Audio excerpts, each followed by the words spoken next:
Hello and welcome back to Quick Tips. This week's tip comes from an actual real user question right here on YouTube. At KirstyDeCook9103 says, it would be great if you could make a video showing how to edit this new vector illustration to improve legibility and refine the details. And that was coming from our video on how to create AI illustrations in Illustrator. So that's just what we're going to do today.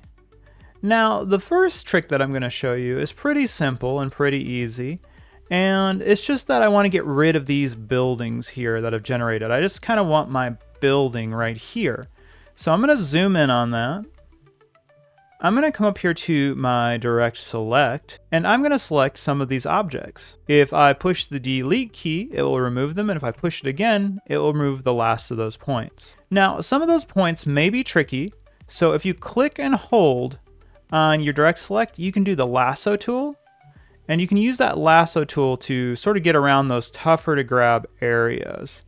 And I'm not going to get this perfectly, but I just want to show you that you can grab that, push the delete key, and push it one more time, and then those objects are gone. Now I would probably go back to my direct select, grab this little bit here, hit delete, and this little bit here, hit delete, and one last little bit and hit delete to get rid of those. The next step is I want to improve the look of this tree. It gets cut off at the edge of the generation. So if I zoom in on this, I can see is a flat edge here. If I go to my pen tool, hold down and select anchor point, which is right up here, I should be able to grab these anchor points and convert them into curves so I can make this more of a curved edge. And I'm going to do that to all of these edge anchor points here. Doesn't matter if they're exactly perfect right now. That's okay if they're a little misshapen. Go back to my direct select, grab those points, making sure to only get the point, and then I can start to work on the curved shape of that tree. Now this point didn't quite get curved the way I wanted it to, so I can always go back to that, convert that anchor point, make it curve out. And this is far from perfect. I would play around with this more, but you can see how that tree is starting to curve out. One thing to be careful about with this is if you don't click directly on that point and you accidentally click on the object itself, you can move the whole entire object. So be sure that you're clicking specifically on that point. And a really good other trick is that these handlers here coming off of the curve will allow you to make that curve a lot more natural. So if you need to pull that out and make that curve a little bit poofier, for example, you can do that very easily. All right, now let's take a look at something a little bit trickier. If I look at these windows, they're far from perfect. They're very kind of distorted looking. So with something like this, instead of going through and trying to modify every point, I'm just going to use this kind of like a reference image. So what I'm going to do is I'm going to make sure I have my layers panel open. If you don't see that, it's just window and then layers. And the first thing I'm going to do is my first layer here, I'm going to name that generation. Always name your layers. Just double click and name it. I'm going to make a new layer and I'm going to call this layer windows. Now what I want to do is I want to select this little space here between the eyeball and the color. And I'm going to use a lock. So I can no longer move that background. It's locked for the moment. And what I want to do is create a window. Now I'm going to show you an easy way to do this. I'm going to come back up here.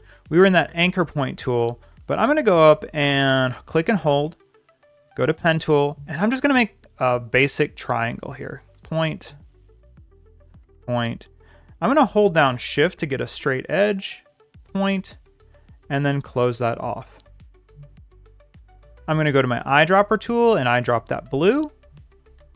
Watch this. I'm going to go right back, hold and click, anchor point tool, click on that anchor point and drag, and boom, I have my window right there. If I want that white outline, I can come to my stroke here, double click, select white, hit OK, and boom, I have the outline of that window done. Now, the inner bits of the window are a little bit more complicated, but we can do those pretty easily, again, with our pen tool. So I'm going to go back up here, go back to pen tool, and I'm just going to draw this roughly in the middle of my shape here. It doesn't have to be perfect. Again, we can always correct it. I want these to be perfectly straight, so I'm going to hold down the shift key. When I click and click, hit enter to finish the line. Then I'm going to go back to my direct select right up here, drag that over, holding down Shift to keep it straight, and complete that. Go to my selection tool, copy paste, Control C, Control V, or Command C, Command V if you're on a Mac. And I'm just gonna roughly line that up with the one on here. Drag that over. Boom, I have those two lines. Now I want these two lines. Again, I could change the color of these if I want. I'm just gonna leave them all white for this demo. For those two lines, I'm gonna just use the same copy paste. Control C, Control V, Command C, Command V if you're on a Mac. Grab that corner, rotate, hold down the Shift key to keep your rotation perfect. And once again, I'm just gonna scale that. All right, take that one, Control C, Control V, easy peasy, drag it over, boom. All right, so now I have that window. Now I could go through all those steps over and over and over and over again for each of these windows, but what I would do for this is I would just select it all. One more time, copy paste, Control C, Control V, boom, and then I have that window. Really easy to do. Now let's make it more complicated. Down here we have the bushes, right? So if I paste that window in, drag it over, we can see that's going to go in front of the bushes. I'm going to do that one more time. Paste. But here is the trick. Here is the kicker with this. So if I go back to my original generation, unlock that, go back up to my direct select tool, click on this bush, Control C. Guess what? I'm going to make one more new layer. I'm going to call this, I'm going to bring it in front of my Windows layer, and I'm going to call it foreground. Always name your layers. And then I'm going to paste it on that foreground layer. And boom. It is now in front of the window. You can do the same thing with this one right here. Control C or Command C. Control V or Command V. And boom. It's right there in front of the windows. And I could do that for all of these different shapes, and I can continue on with my windows and different things like that. But once again, thank you for this question. I really greatly appreciate it. And if you guys have any other questions, don't hesitate to leave a comment down below. That's it for this week. Hope to see you again next week for another quick tip.